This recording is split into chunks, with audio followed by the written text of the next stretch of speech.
kesempatan kali ini kita bakal ngebahas suatu topik yang lagi ngetren banget sebenarnya.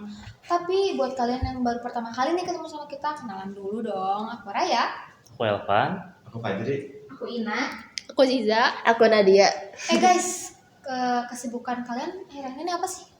Kalau aku sih kayak nge-scroll medsos aja ya, kayak ngeliat yang lagi viral sama berita terbaru hari ini gitu. Sama sih aku juga, soalnya akhir-akhir ini nggak ada kegiatan apapun. Emang kalian gak bosen gitu main handphone terus? Bosenin gak sih? Gak ada yang spesial di handphone sekarang. Kan cuma spesial cuma doi. Tapi guys, ngomongin soal HP, emang ada apa sih di HP?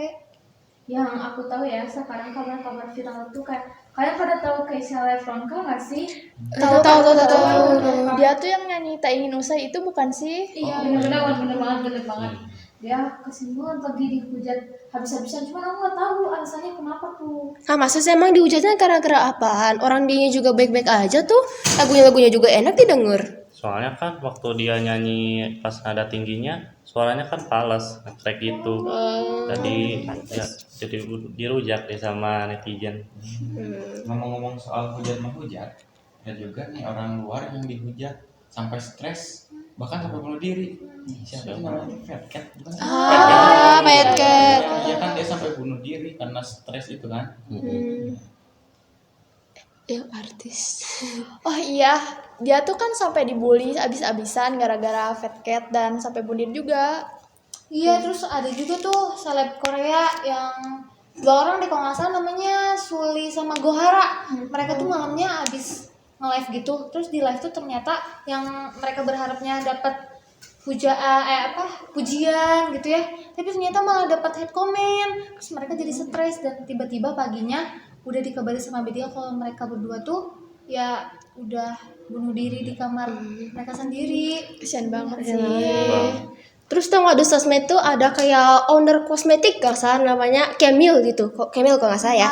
Dia tuh tersinggung gara-gara ada influencer yang ngomong soal maaf nih ya anak kebutuhan khusus nih, sampai dia itu tersinggung padahal si punya Camille-nya itu lagi hamil tau. Kasian banget loh ibu hamil itu kalau stres tuh bahaya, gak boleh deh. Sumpah ya, kayak sekarang mah kejam banget gak sih netizen tuh, kayak komentarnya tuh ya bikin kita sakit hati gitu loh. Ya coba aja kayak kalian tau gak sih kayak komentar-komentar ke si Puji gitu ya, contohnya tahu. Ajija atau enggak ke Rebecca, kan itu kayak parah banget ya komentarnya, padahal kita nggak tahu gitu loh kebenaran aslinya tuh gimana gitu. Iya, sebenarnya menurut aku pribadi juga ya, netizen tuh kalau udah bereaksi tuh wah parah banget sih, soalnya poin mereka tuh ya bikin si korbannya kena mental. Setuju banget tuh Ray, apalagi dampaknya kan banyak. Itu juga udah termasuk ke perundungan. Ngomongin soal perundungan atau bullying nih. Nah, kita ini kan lagi pada ngomongin bullying nih. Nah, bullying yang kita omongin itu tuh masuknya itu kategori apa sih? Kalau di media sosial itu kesebutnya cyberbullying bukan sih? Oh ya, benar bullying. Ya benar. Namanya tuh cyberbullying. Cyberbullying itu perundungan yang termasuk di dalam media sosial itu. Nah, ini teh termasuk ke dalam perundungan yang gampang. Kok bisa sih, Ji? Ya bisa, karena bukan maksud gampang tuh gampang kita bisa dapat melakukan hal itu, tapi cuman ini tuh gampang melakukannya karena kita tidak usah capek-capek datang langsung ke orangnya buat ngebully.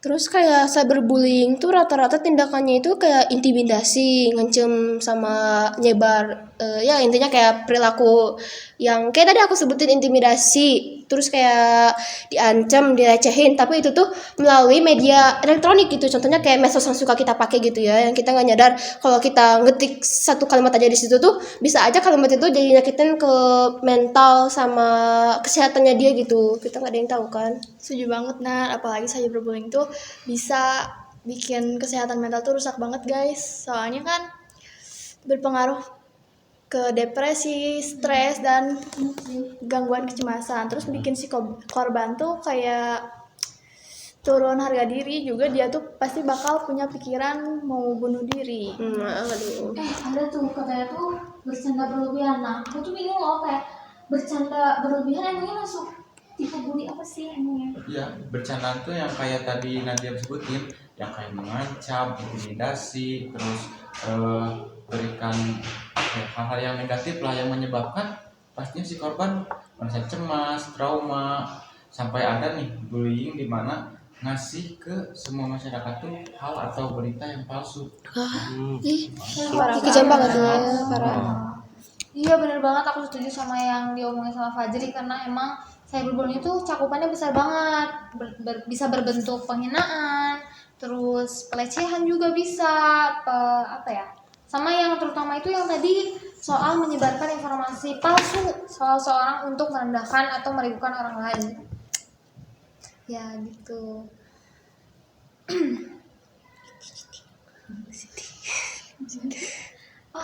Terus kayak Udah alasan. ada alasan kayak kadang ya, maksudnya tuh yang ngebully itu kadang ada yang nggak ada alasan gitu loh, kayak semau dirinya gitu loh. Ya, karena biasanya pelaku perundungan ini punya beberapa faktor kenapa dia bisa melakukan perundungan. Biasanya tuh karena trauma di masa lalu, terus kurang empati, terus juga karena didikan orang tua juga yang di rumah mungkin keras, sering dimarahin, itu sama pengen merasa tinggi juga lah di sekolah. Tapi kalau kita ketemu pelaku cyberbullying, kita harus ngapain sih? Kan kalau ditonjok duluan kan gak mungkin ya. Gak boleh tuh, jangan ditonjok tuh, jangan ditonjok gitu. Kalau sebisa mungkin kita jangan ngomong deh sama si pelakunya itu. Kalau si pelakunya macam-macam, kita screenshot, kita simpan buktinya itu nanti kita kasihin gitu ke pihak pemenang. Kalau kita udah merasa aman gitu buat ngebaginya, terus kayak orangnya itu udah berlebihan lah gitu. Ya sih, kayak rata-rata ya korban yang rentan bullying itu biasanya tuh karena yang beda gitu loh sama ciri khas di budaya atau di tempat itu loh, kayaknya beda adat yang kayak gitu lah ya. Terus kayaknya bahkan sampai kayak ke beda warna kulit aja juga itu bisa bully. Dan biasanya tuh korban-korbannya tuh yang kayak jadinya nggak percaya diri, terus kayak yang pemalu kan, jadi makin terintimidasi ya biasanya mah. Yang gagal lah biasanya ya kita sebut sekarang mah. Benar banget sih. Nah, tapi dari semua yang kita obrolin itu sebenarnya ada cara dan solusi untuk mencegah si cyberbullying ini tahu. Emang gimana caranya?